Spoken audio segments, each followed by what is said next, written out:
UPS 10-point commentary checklist, 2021, Atlanta. Number 1, clearing intersections. Whether approaching, turning, going through, or starting up at intersections, scan ahead, look left, right, then back to the left. Scan your driving scene getting the bigger picture, and look left, right. First, looking for any pedestrians, bicycles, motorcycles, and vehicles to ensure they are obeying their traffic sign or signal, and looking for any obstructions that may block your visibility. Look left the second time because that's the first lane of traffic that I'm going to enter.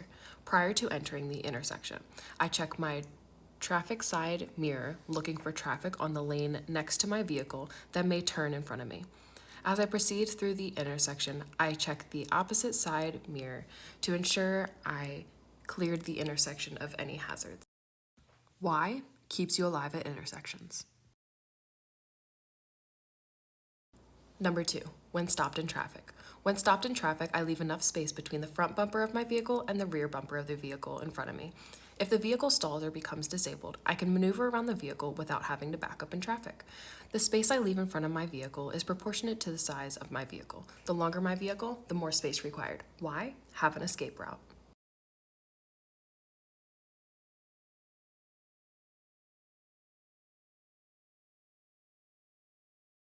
Number 3, count 1, 2, 3 after vehicle ahead has started to move. Count 1, 2, 3 after the vehicle ahead has started to move before placing my vehicle in motion. This will automatically establish a space cushion and allow me to bring my eyes up to the driving scene ahead. Why? Keeps you away from billboards. Number 4, 4 to 6 second following time for speeds up to 30 miles per hour, 6 to 8 seconds for speeds over 30 miles per hour. To calculate following distance, when the vehicle ahead passes a stationary item, start counting 1 1001, 1 1002, 1 1003 until the front bumper of my vehicle reaches that item. This is my following distance in seconds and gives me time to act to any changes in the traffic scene ahead. Why? It buys time.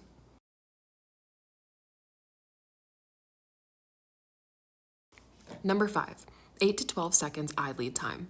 8 to 12 seconds of eye lead time is the depth of which my eyes should be most of the time while driving.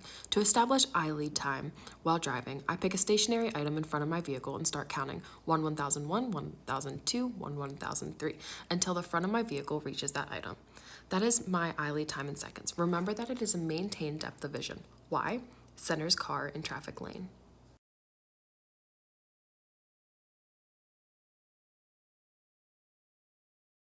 Number 6, scan steering wheels. Always scan steering wheels of parked cars to see if the vehicle is occupied. An occupied vehicle presents 2 hazards. The person may either exit the vehicle or pull away from the curb. Other ways to see if a vehicle is occupied is steering wheels turned out, tail or brake lights on, and exhaust coming from the tailpipe. If you can't determine if the vehicle is occupied, treat it as an occupied vehicle.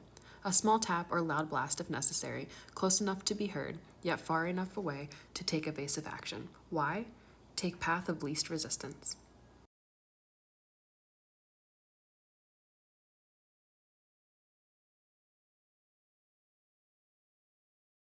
Number 7, stale green lights. A stale green light is a light that I did not see change, and I'm not sure when it may turn yellow or red.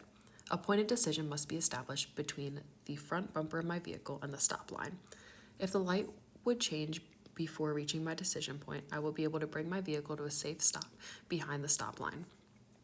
If I reach my decision point and the light would change, I would continue through the intersection without hesitation or acceleration. Things that affect my pointed decision are road, load, weather, and speed. Why? Smooth stops and turns. Number 8, eye contact. Always establish eye-to-eye contact with pedestrians, bicycles, motorcycles, and vehicles to eliminate uncertainty. We use 3 tools to establish eye-to-eye contact: our horn, lights, and signals. Our horn is the primary tool. Usually a tap of the horn, sometimes a loud blast is necessary. Once I establish eye-to-eye contact, I can expect the other person to act in a reasonable and predictable manner.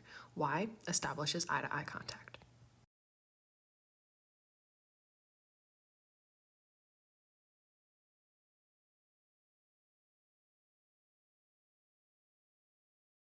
Number 9, pulling from a curb. When pulling from a curb, I always indicate my intentions by turning on my traffic side turn signal. I check traffic by looking at my traffic side flat and convex mirrors. I look over my traffic side shoulder to check my blind spot between the fuel tank and drive axle in the lane I'm about to occupy. When the lane is clear, I can proceed with pulling from curb. I do not deactivate my turn signal until all my equipment is completely in the lane I am occupying. Why? Communicate in traffic, horns, lights, signals.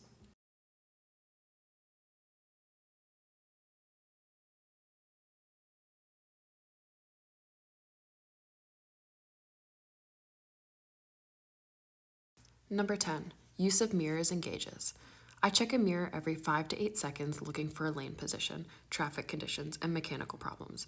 I substitute a mirror check when traffic allows with one of my primary gauges, oil or water, looking for normal readings. When I check a mirror or gauge, my next eye movement is back to the front. Never go mirror to mirror, gauge to gauge, mirror to gauge, gauge to mirror. Why? Keeps eyes ahead of car.